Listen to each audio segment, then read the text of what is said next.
Matt Whitaker is a former acting Attorney General of the United States. During his tenure as acting Attorney General, the Department of Justice focused on reducing violent crime and addressing the opioid epidemic, in addition to combating terrorism and other department priorities. Prior to becoming acting Attorney General, Mr. Whitaker served as Chief of Staff to Attorney General Jeff Sessions. While a U.S. Attorney, Mr.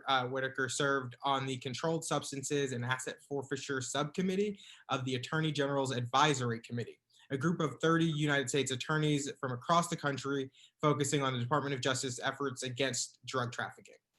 Additionally, he was a member of the Violent and Organized Crime Subcommittee and the White Collar Crime Subcommittee of the Attorney General's Advisory Committee. Whitaker received his undergraduate degree from the University of Iowa in 1991. In 1995, he graduated with distinction from the University of Iowa College of Law, in addition to earning his Master of Business Administration. Following graduation, Whitaker moved to the Twin Cities and worked for the law firm of Briggs & Morgan, and in 1998, he joined a Fortune 100 company as corporate counsel. In 2001, he joined the law firm Finley Alt Smith, where he remained until his appointment as United States Attorney. In 2002, he ran for state treasurer of Iowa, and in 2014, he was a candidate for United States Senate. And also in 2014, Whitaker began a 3-year tenure as executive director of the Foundation for Accountability and Civic Trust in Washington, D.C. Whitaker has been a contributor on CNN, appearing often to discuss legal issues, and he's also a frequent guest on Fox News. And he is the author of newly released book, Above the Law, The Inside Story of How the Justice Department Tried to Subvert President Trump.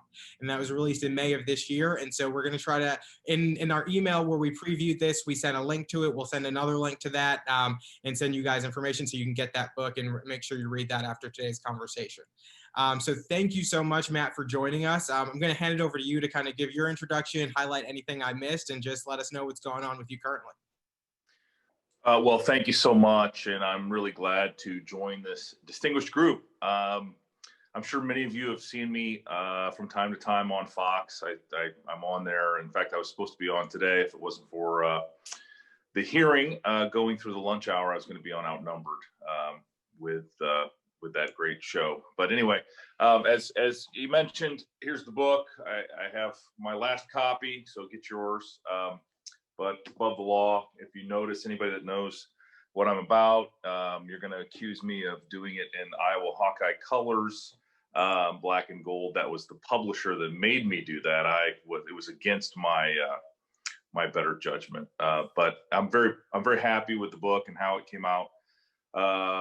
And I would just say that I've spent almost 25% of my adult life and professional career at the Department of Justice. It's an institution that I care a lot about. I know that it has been maligned, and some of it is deserved. And I'm also disappointed that Attorney General Barr, who is the person that succeeded me when he was confirmed by the Senate, has been unable to get the Durham report done and any kind of announcements on its conclusions. I know John Durham. I've worked with him closely on another matter when I was Chief of Staff at the Department of Justice. And so I was hoping that would come out before the election. Obviously, sometimes the Department of Justice and its investigations don't follow a political timeline. And I think that means not that they haven't found anything. I actually think it means they've found more than maybe they expected or allocated time. So anyway, that's kind of who I am and what I'm about, and happy to sort of get into the discussion. So throw it back to you, Charles. We'll just keep throwing it back and forth, I guess. Yeah, sounds good. So yeah, I mean, you touched on a couple of topics I think we're going to dive into a little more throughout this hour. But since you started with the Supreme Court nomination, which is the reason you couldn't be on Fox today, I want to start there and kind of get your thoughts. I mean, you've been all over the news speaking about this and speaking about the confirmation hearings, and so kind of want to get your thoughts on what you're seeing and what you think we should expect as the hearings begin to wrap up, and then we kind of enter this realm of a broader conversation about confirmation.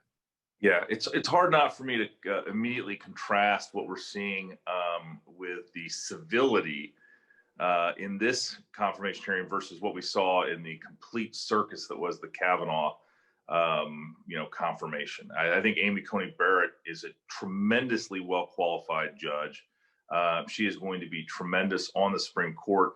And I think it just shows that there was a consequence for the way that Kavanaugh was treated. And I think a lot of people believe that, some close Senate races, sort of could be impacted by the behavior of these senators on the Judiciary Committee and ultimately on the Senate. So I think that's why we're seeing it. It's fairly tame.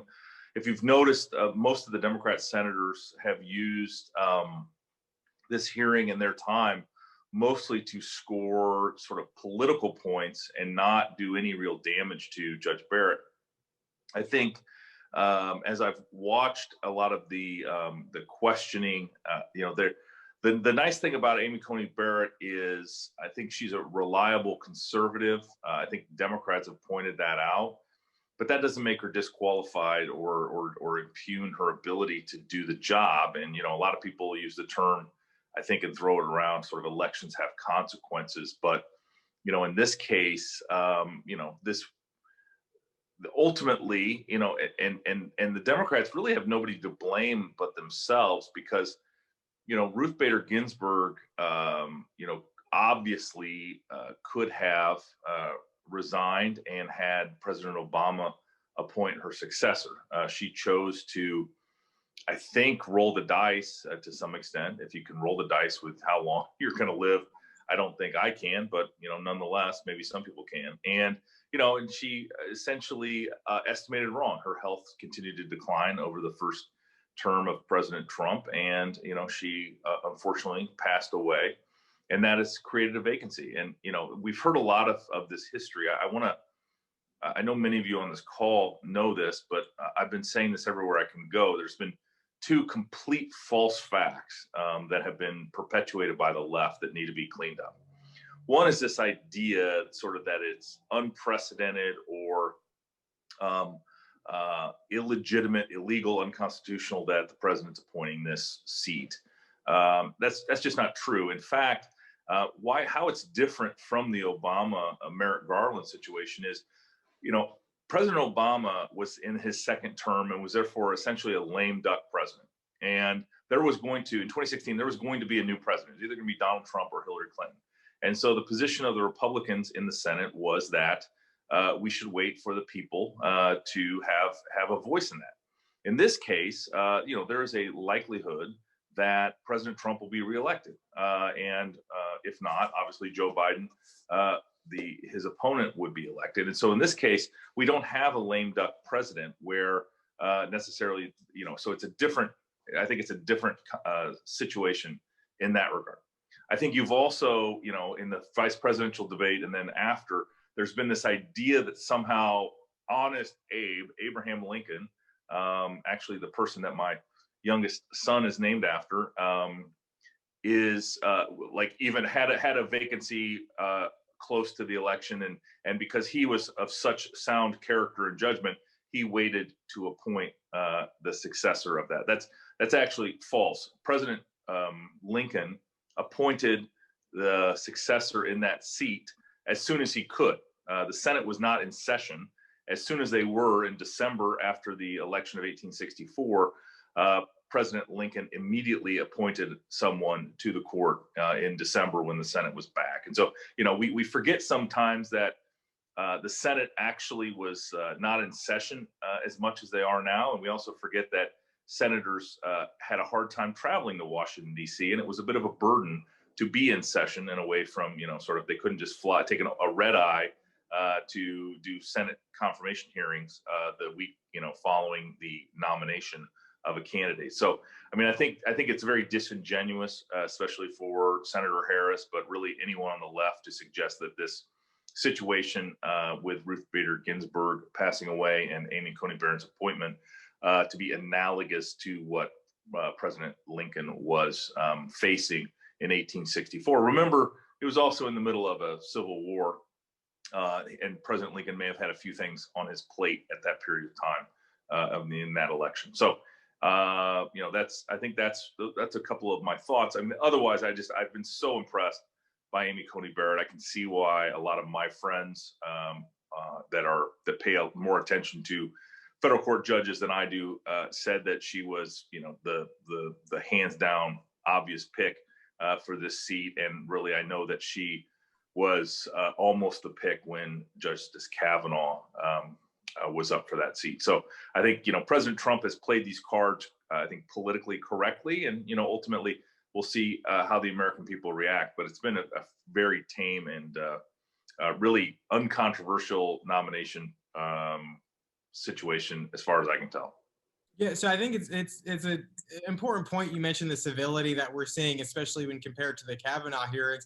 But it seems as though the media has kind of picked up where the Democrats left off. They've been rather civil in comparison to then. But the media, I mean, from what I've seen, they've attacked her and said just some horrible things. I mean, about her faith, about her family. I saw one op-ed. I mean, it wasn't like a big outlet writing this as a story, but it was an op-ed from some obscure writer saying that she was a colonizer for adopting children from a different race. And so you see all these other attacks coming. So what role does the media play in this? Because I mean, they're definitely trying to get the public to turn against her at least. And I mean, do you think it's effective? Do you see from your travels and you're speaking to people, do you see it working? Yeah.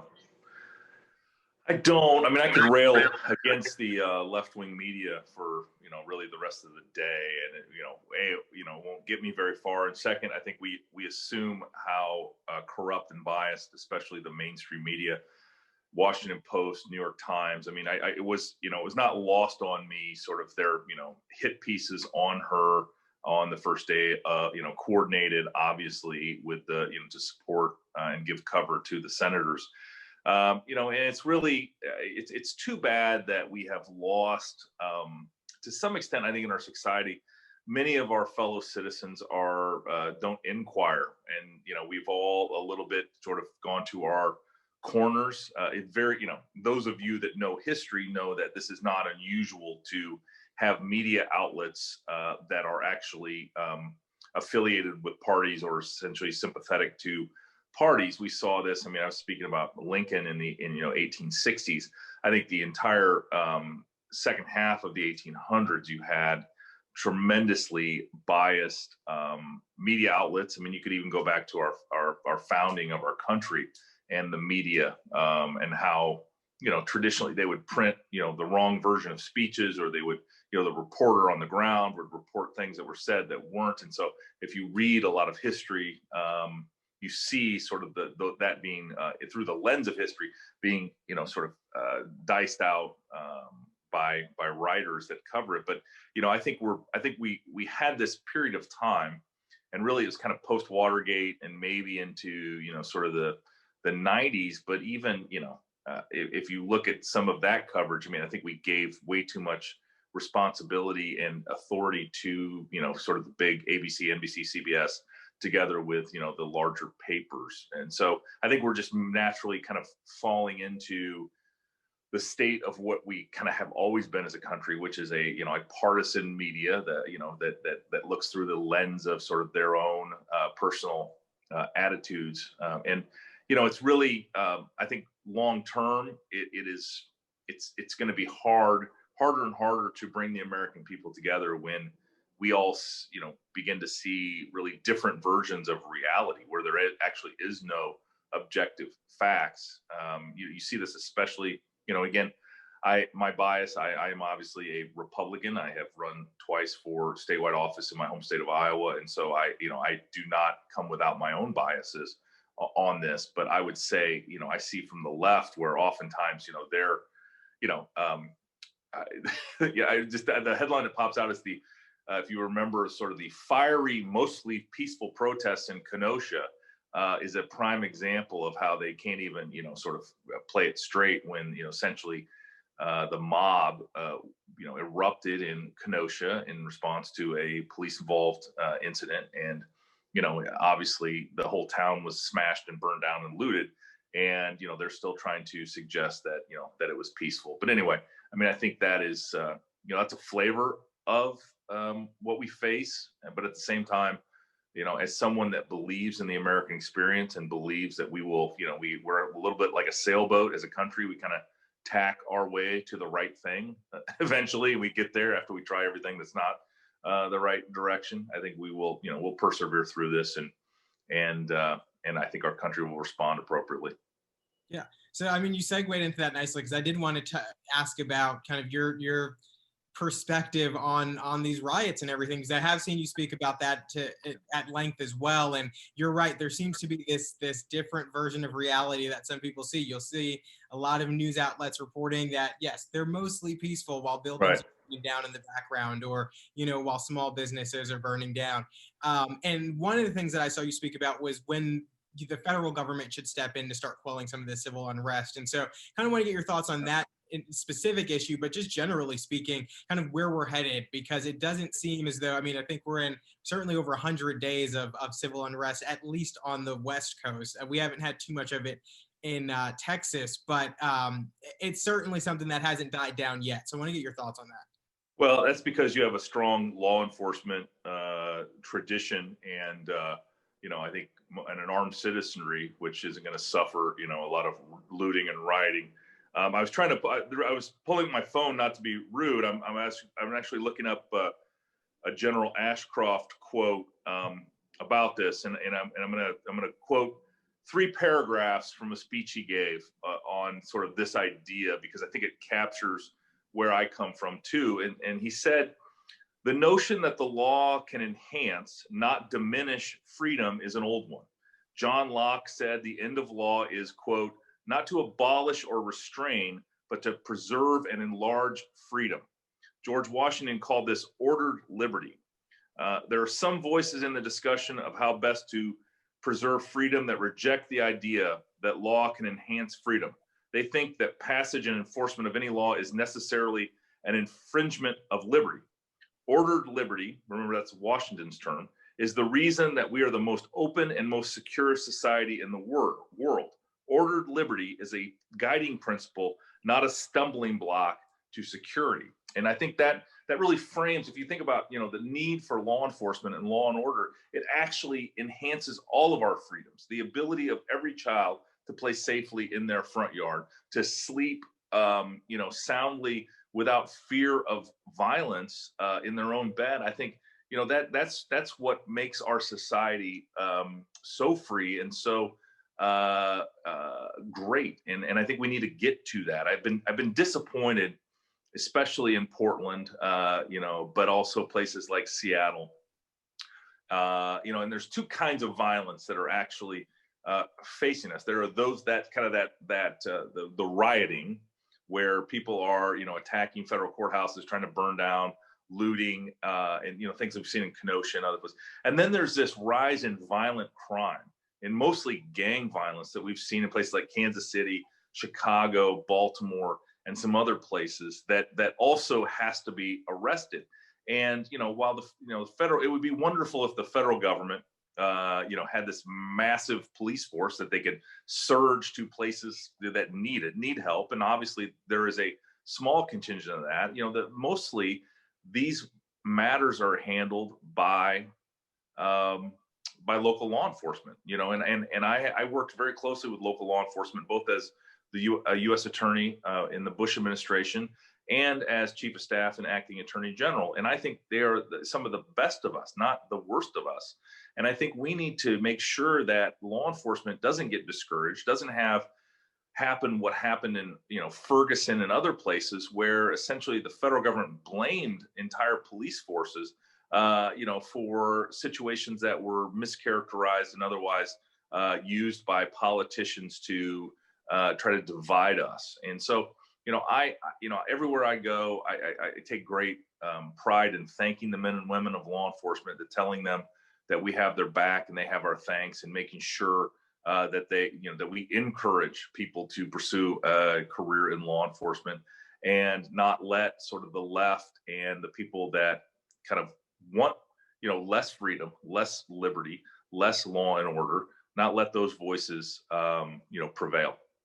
Yeah, I mean, it's interesting because I think it still goes back to that point you made of different realities. It's the left always saying, preaching for social justice and racial equality, but yet they're also the ones championing defunding the police, which hurts the communities that they're claiming that they're trying to champion. So, I mean, it's just this weird, misconception on their part. Of Yeah, and Charles, I think it's very interesting that we're not hearing a lot about defunding the police anymore, because obviously when that sprouted up and when that movement, and I saw it, in Washington D.C. while I was there, and I've seen it elsewhere in this country.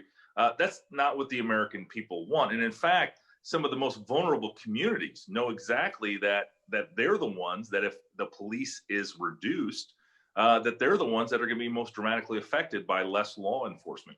You see this in Minneapolis, and it's not being widely reported because, again, it doesn't help the left win elections. But fundamentally, when it was popular amongst their base, all of them came out. And when I say all of them, I think Joe Biden, Kamala Harris, and many other leaders in the Democrat Party came out in support of this idea that we need to, defund, repurpose, pick your term, but take money away from law enforcement. And in Los Angeles, they took away $1 billion or more and reprogram it to other places that are less effective in making our community safe and protecting our citizens. And so, I wish we would get back to the whole concept of a discussion of the proper and necessary role of law enforcement. And I wish some of these, mayors and police chiefs in our most liberal cities like Portland would pay a electoral price for their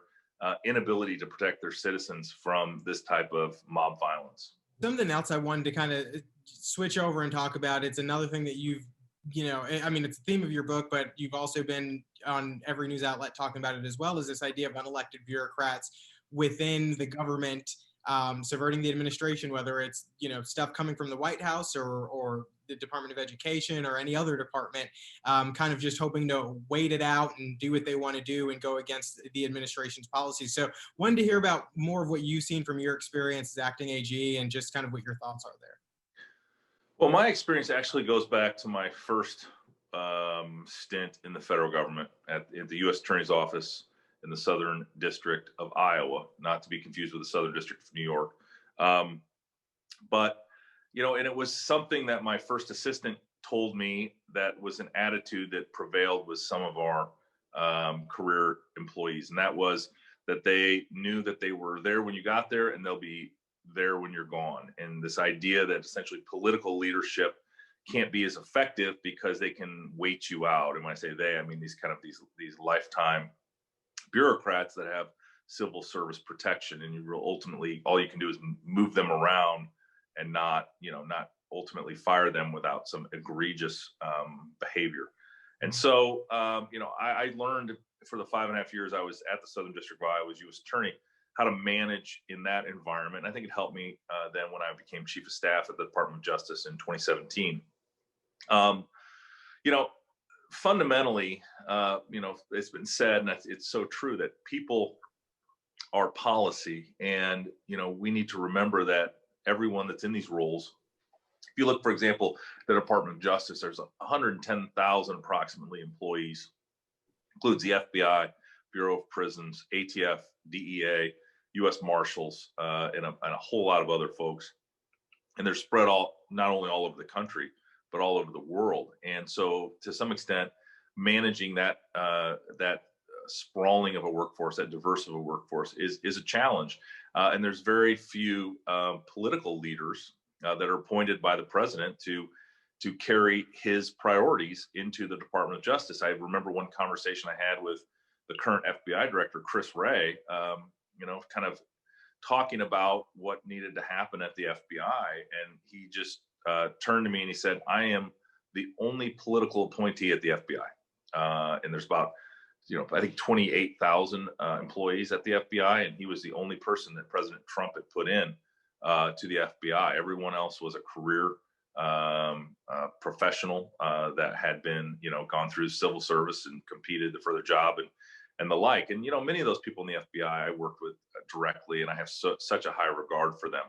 I think, the FBI leadership during the Obama administration especially was completely corrupt. I think Jim Comey is a prime example. That's one of the reasons he's on the cover of my book at the very top. It might look like he's behind bars, but it's just he's in the B and the O. And I think we got rid of so many of those folks. We fired McCabe, Comey was fired, The general counsel Baker left. Pretty much a complete turnover of the top leadership at the FBI while I was at the Department of Justice. And so, I mean, that was a cleaning house. Are the consequences for their what appears to be illegal behavior? Have they received full consequence for that? I don't think so, and I don't think that story's been completely written yet. And I kind of leave off in my book as to kind of what's next, because I think there are still some open questions that John Durham's looking into. But it is very difficult to manage in that environment where you have a lot of career bureaucrats, oftentimes that are against your priorities, and they're against President Trump's priorities. I think of how difficult it was at the early parts of this administration to implement some of our immigration and border security initiatives, and a lot of that was because of a resistance, at the various, primarily at the Department of Homeland Security, but certainly within the Department of Justice, we had some challenges that we had to get the right people in the right seats in order to push forward kind of a policy that was not only common sense, but obviously good for the American people and their security.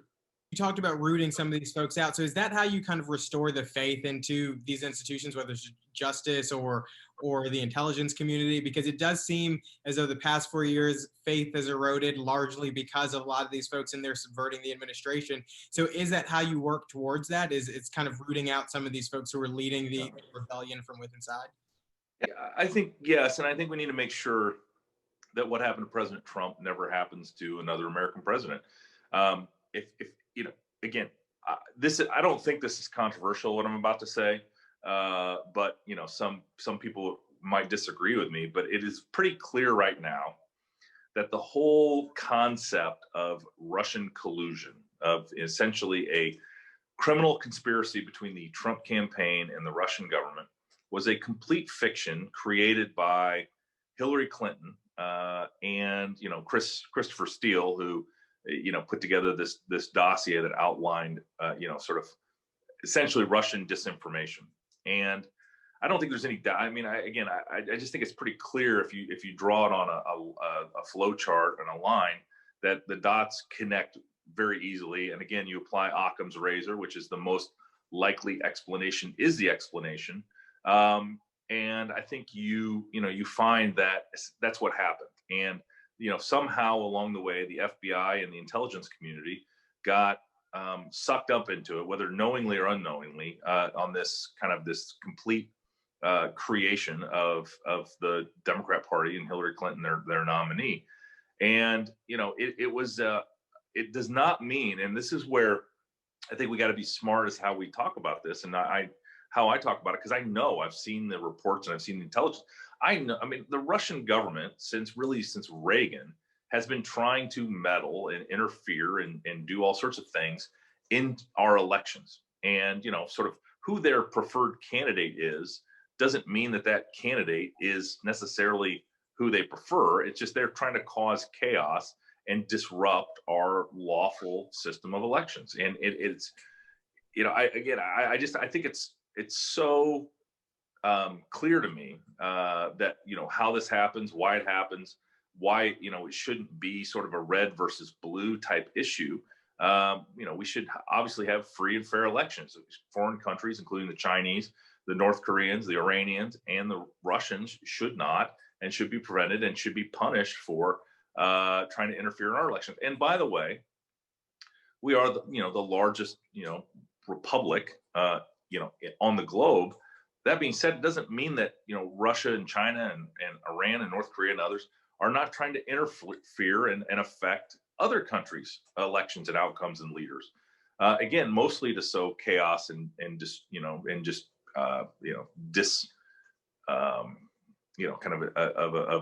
disorder in our world and to their own ends. I mean, but this is just, they almost do it for fun to some extent. So I think the Chinese are the largest risk, as I kind of based on what I know and what I've seen, and we just can't have the FBI and the national security apparatus and the intelligence community be pulled into these sort of political battles and essentially fall hook, line, and sinker, either on kind of intentionally or unintentionally, for something that began as a low level Russian disinformation scheme. So I but again, I can explain it, and I've tried to explain this to reporters and other folks, and if again, depending on who you're cheering for and what color your jersey is, really colors how ultimately sort of some very basic facts should be understood. And it's I remember spending some time with the president and talking about the press, and he just said, these people are sick. They're really, they're sick people, and it's too bad that that they're tearing our country apart. When we face so many challenges that if we focused and worked together, we could solve and reach the next level. Kind of bringing it back to the media, how do you push back against the narrative? Because for the longest, they were saying that everything that the president said, that all of his defenders were kind of making this up, and that there was collusion, and there, this big plot that they were trying to unravel. And so how do you push back against that narrative? Because, I mean, I think, for whatever anybody wants to say about the president's Twitter, his way of doing that was going directly to the people and kind of saying what he had to say throughout his social media platforms. But not everybody else within the administration or within, the government that is working to defend him has that same level of a platform. So what is the way to kind of navigate that or push back against that narrative and get the actual information out there if the media is so set on pushing their narrative? Right. I think, obviously I chose to write a book to catalog some of this and tell, kind of what really happened. And I describe in it really the first, I had, because of General Sessions' recusal, his whole, the whole Office of Attorney General had been recused from the Mueller investigation. But I had no, I wasn't involved in the campaign. I had no reason to be recused except for his recusal. And so when he left the day after the 2018 election, ultimately, I stepped into the role as acting attorney general, took over the Mueller investigation, and was, very soon thereafter read into the what the investigation was. And one of the first things that really troubled me about it was, there was no evidence of any criminal conspiracy, any illegal campaign contributions, or kind of any knowledge of this, of what we had been told for almost 2 years was a done deal, as you point out, and a for sure thing. So it just made me sick to my stomach, because I remember that very clearly, that briefing in the Attorney General's office that I received. And let's remember, I mean, it is in 20. So I was, you mentioned in my bio that I was actually a contributor on CNN so it was in about, let's see, it was right before I got to the Department of Justice. So it would have been 2017 is when I was a contributor, and I was on CNN all the time with Don Lemon and Anderson Cooper and all those folks. And they actually tried to have kind of semi-balanced panels. They were big, but oftentimes it was me, Dave Urban, some others from the right, and then they had their typical left-wing kooks. But often, usually it was a 2-2 or a 3-2. You were outnumbered, but your voice was out there. I don't see now on CNN or really MSNBC. I mean, they don't have me on. CNN has no desire to have somebody that can push back and defend the president, because any Republican they have on is oftentimes not a fan of the president and is equally willing to bash the president under the Republican banner. But nonetheless, there are just not a lot of Trump supporters on MSNBC or CNN. And I remind myself that that is not reality. Cable news obviously is not reality. Twitter is not reality. And I think some of us, like myself, that spend time consuming this as part of our jobs, have to remind ourselves that the real world are places like my hometown in Iowa, that people are raising their families and going to work every day and dealing with real world kitchen table type issues.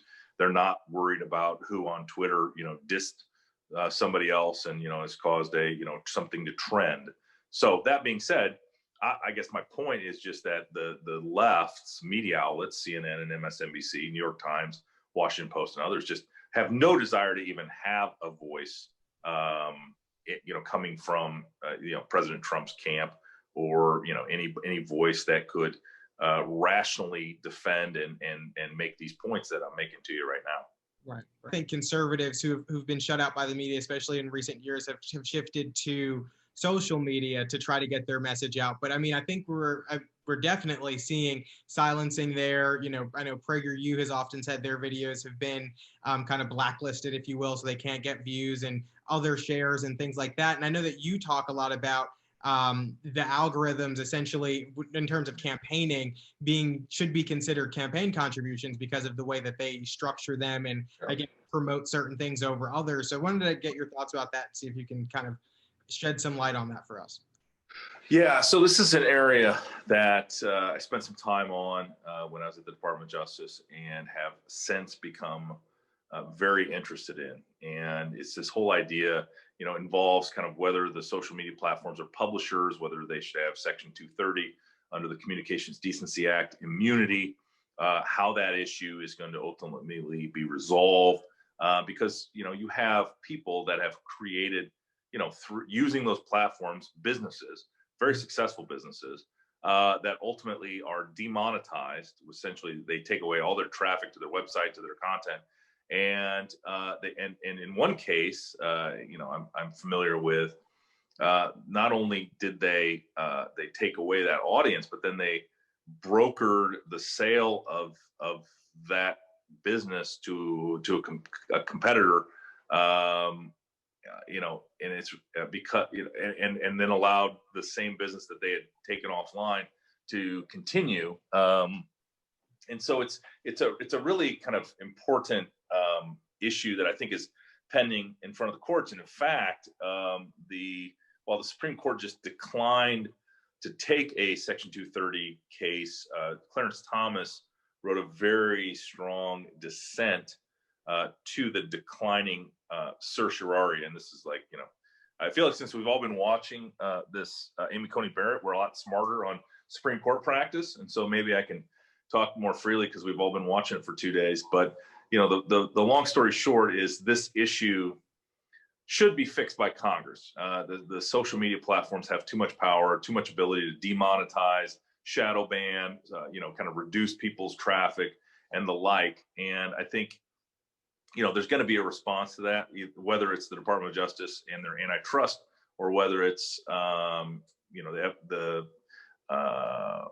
other regulators. There's going to be some solution, because there's too much market power and this ability to, kind of create a business and then have it just taken away at the whim of Mark Zuckerberg. I think is, not the intention of Section 230 of the Communications Decency Act. This is something that, again, I continue to study. I continue to watch very carefully as someone that's sort of, I don't spend a lot of time. I don't make any money off of social media. I only do it, to sort of communicate my positions on things and share, my favorite Bible quotes. But that being said, I think there are people that, have hold their whole livelihood on these social media platforms. And if the owners of Twitter and Facebook and YouTube and, can decide whose content should be seen, whose content shouldn't be seen, who can monetize their content and who can't, instead of just, publishing all content, with some reasonable, prohibitions against, sort of things that we all agree should not be broadcast or put, in front of people, then I think they're going to have, the regulators are going to come in, because the American people just aren't going to stand for it. And again, it's an issue that's very, very hot. It's bubbling up right now.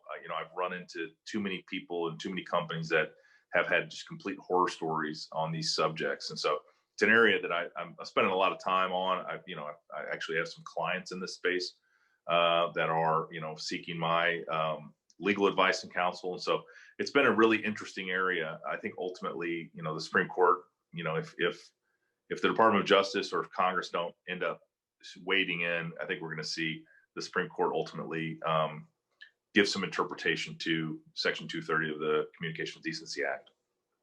So do you think there's an appetite for a move to kind of include some sort of campaign finance structure within how these social media entities kind of, Yeah. relate this stuff? Because I saw an article yesterday from the New York Post that detailed some of the Hunter Biden and Burisma and the meetings that he facilitated between his father and the company. And then I saw a little while ago that the communications director for Facebook had tweeted that they were, fact checking the article and they were going to kind of downplay it or something like that. And so, I mean, with as close to an election as we are, that's a campaign contribution essentially. I mean, for a brand as big as Facebook. So, do you think there's an appetite to focus on that specific reform? Yeah, and I really I admire the amount of preparation you've done for this discussion, because the comment I made about the I think it was on Tucker Carlson right before Labor Day.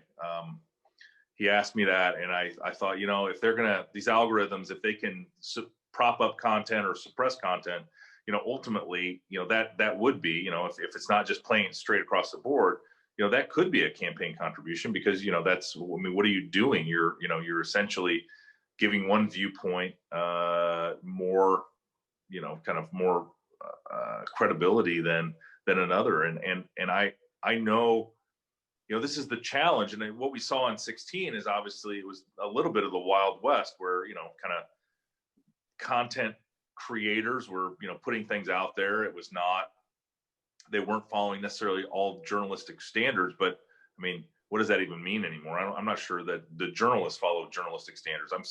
I got so sick and tired, for example, of these, sort of anonymous sources that were, were guaranteed whatever the fact was in a news story that ended up not even being true. And I knew it because I was oftentimes in the meetings that these things were discussed. And so, one of the famous ones is they had two sources that had said that President Trump had lashed out at me about, Michael Cohen BS. And so I just was like, oh, I don't remember. I remember the conversations with the president, but, I don't remember him ever lashing out at me. And what does that even mean, lashing out?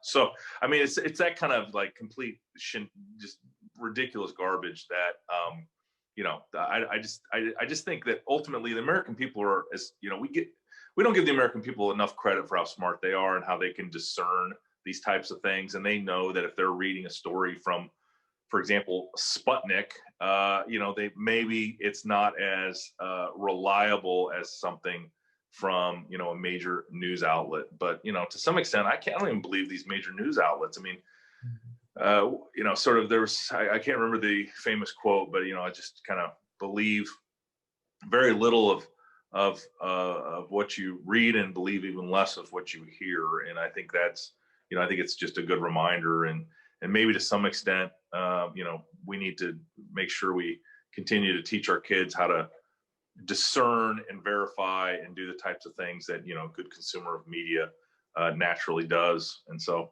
but yeah, I mean, I think fundamentally, I used to be able to say, I guess maybe it was on my own illusion that, Congress should get involved and fix these things.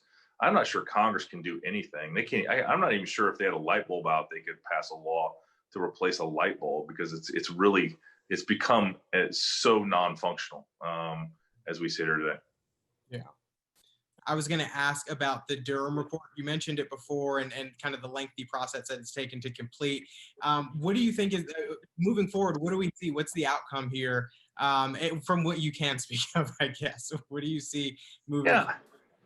Well, I mean, I think they gave John Durham a lot to have to work with, and I understand. When I was there, we appointed a U.S. attorney in Utah named John Huber to do some investigations looking into various matters, including the Clinton Foundation. I understand that those matters that were unresolved have actually been taken over by Durham. I think that ultimately, we're going to get a full accounting of what happened. I don't have any doubt in my mind that Bill Barr is willing to hold anybody accountable that he needs to hold accountable, charging them with crimes. I just don't. He is unafraid and and really, I think is the right guy to do that. I think, Durham's going to be thorough. I think it's not fully appreciated how much of the investigation was delayed because of sort of the COVID epidemic. And I think ultimately, I think that that probably cost months of investigative time where people couldn't travel. At least they didn't believe they could travel safely, and I think that ultimately that's what's kind of held up this this investigation. So I mean, I think we'll get a full accounting of what happened. I think anybody that can will be held accountable, and I think this is the right team to do it. I want to give you some time to kind of give us some closing thoughts and let folks know where they can find you and find your book and check out all your stuff and follow you. Yeah, well, thank you again. I appreciate the invitation, Wendy. I can see you on the video, and so hello.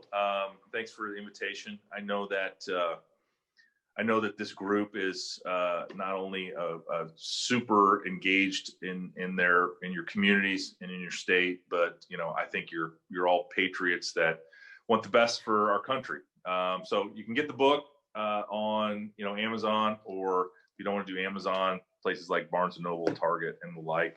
You can get there's Kindle versions, there's audio versions, and the like. I appreciate anybody that has already bought it, and I'm always humbled and honored when, as I travel around the country and do various bus tours for Trump or give speaking engagements, when people come up to me and ask me to sign it. It's very humbling and rewarding as an author, as a first-time author. And so I appreciate anybody that spends their hard-earned money to buy my book.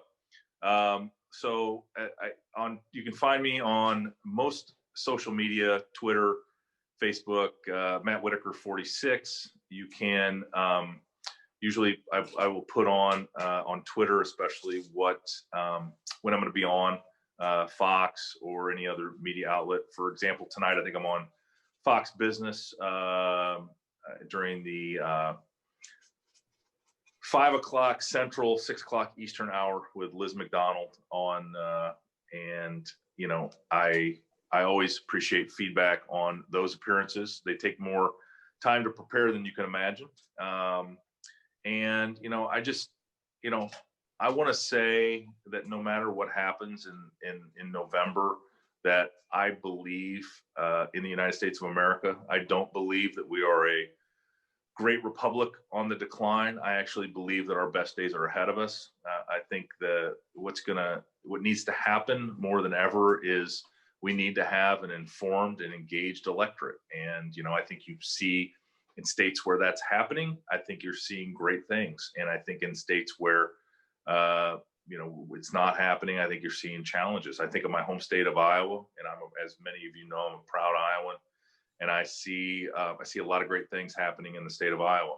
And, a lot of those leaders that are there are doing important work to help families, to help, businesses, and to make sure that its citizens thrive and prosper. And I know that in Texas, likewise, I think you have a lot of great public servants that are in it for the right reason and are doing it to make their state great, and so that their citizens thrive. So I believe in public service. It was an honor of a lifetime.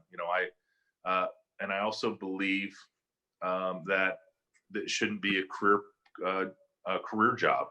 I had no desire to spend my life in the federal government or in state government.